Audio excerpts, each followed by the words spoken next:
Today we're talking about 6 mistakes to avoid making while you're starting your LLC. When it comes to setting up your LLC, there's a couple mistakes that you really want to avoid at all costs if possible, just because they're going to cost you a lot in time or money down the road if you don't get them right from the get-go. The first mistake that is free to maintain is keeping your business and personal checking accounts separate. That means all of your checking and banking and credit card accounts. So even if it's PayPal or Stripe, those things need to be separate. You can't use your personal banking or PayPal accounts for your business, even just a couple times. That starts to get really messy, and the problem here is that an LLC isn't something that is a right. It's actually a privilege that's afforded to you by your state, and if you ever get into any legal trouble or IRS audits later, they're going to look at your banking history, and if it's commingled, meaning you've mixed personal and business funds, it's going to be really tricky and difficult for you to sort out. So just keep those separate from the beginning. There's lots of options for free banking, especially for your business, and it's really easy to get those things set up and then be done with it. The second mistake is failing to have a contract. An LLC is great, but if you don't enter into any kind of formal agreements with your clients or your customers, you could be left hanging and paying for the mistakes that have been made between the parties. So with a contract, you can avoid this because whether you're working with customers through an e-commerce store and you have a rock solid refund policy, for more on that, check below this video. And if you are also taking care of them with a great privacy policy, those are things that you can do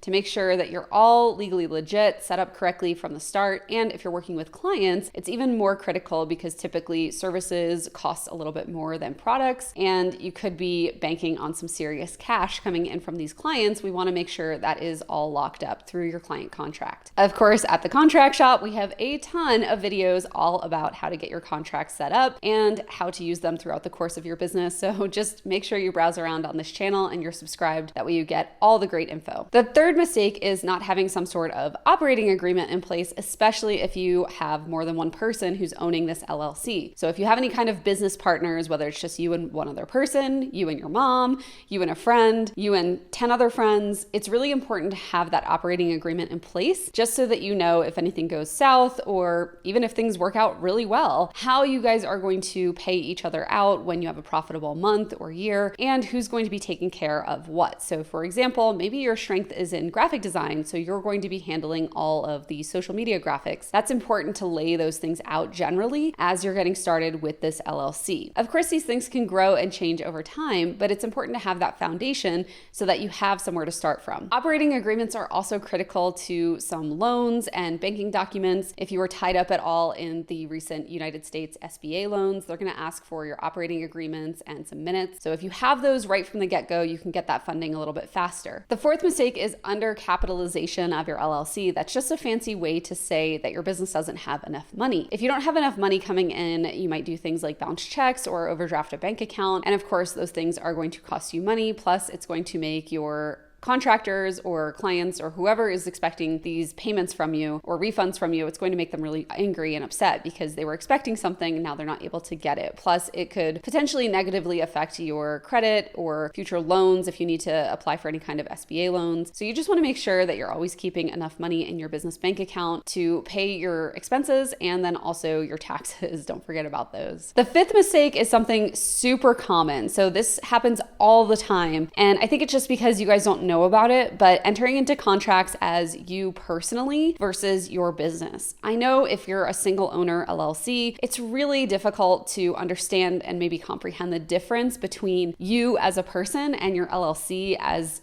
a legal person in the eyes of all business operations. But the thing here is that if you are signing contracts as you personally, so for example, if I signed contracts as Christina Scalera versus the Contract Shop LLC, well, it depends on who is signed, but that's the person or the entity that's responsible for paying and fulfilling the obligations that are in that contract. So for example, if the contract shop hires a copywriter to write a sales page and the contract shop LLC is on the client contract, that's the entity that's on our agreement, then if for whatever reason I didn't fulfill my end of the bargain, like if I was late on an invoice or something, that contractor, that copywriter is going to come after my company, not me personally. Now, if it's me personally, and let's say that I really dropped the ball and now they're suing me for the money that I owe them, well, if it's me personally on there, they're able to collect on that through garnishing my wages, or if I have a corporate job, they can take some money from that, or if I have personal property like a car, it could be sold and I have to give some of that money to the person I owe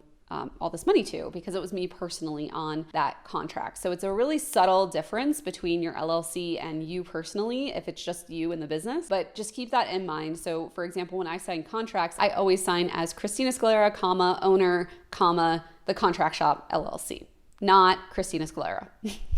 Of course, this isn't legal advice, so you can sign contracts however you would like. I'm just showing you a better positioning in my opinion and how I do it. The sixth and final mistake is not getting any insurance coverage. A lot of people go straight for the LLC thinking that's what makes them a business. First of all, you can see from my other videos that having an LLC does not make you a business. Actually, collecting payments from customers or clients is the first thing that makes you a business. I like LLCs, but they're definitely not one of the first things I get when I'm starting a company or helping someone start a company. The first thing I always get is, well, my business banking accounts and then the insurance, because if you have car insurance, you know how it works. If you got in an accident, the car insurance company pays for any kind of settlements or litigation that arises out of that accident. Well, business insurance works in a very similar way. So even though it's not you personally on the line, because as we just discussed, maybe your LLC signed a client contract. Let's just pretend that client is angry with you and they're suing you. They get to sue the company because it's who they entered into the contract with, not you personally. That's great, right? The company still has to find a way to pay for this lawsuit, even if it's totally frivolous and you think it's really not that great or has no merit. It doesn't matter. You still have to answer it. And on top of that, if you are found to owe any damages, aka money because of this lawsuit to the client, who is going to pay for that? Well, if you don't have insurance, it's going to be you and your company trying to figure out a way to pay for this. So it's going to be income that is coming into your company that is now going out because of this settlement agreement through the lawsuit. Compare that to having some insurance. If you get sued by a client, now, just like car insurance, your insurance company is going to take over that. They're going to assign the lawyer for your case. They're going to settle it out with the client, and the insurance is potentially going to pay all or some of that. So insurance is a really critical thing to have in your business. As far as what kind of insurance to get, we have lots of other great resources on that. I'm not going to cover that here today, but we'll link to some below. If you want to see what to do after you have your LLC, make sure you click the video on your screen now. That is going to be a great resource for some continued learning, and make sure you're subscribed so you don't miss the other videos on this channel. Thank you guys so much for watching. I'll see you next week.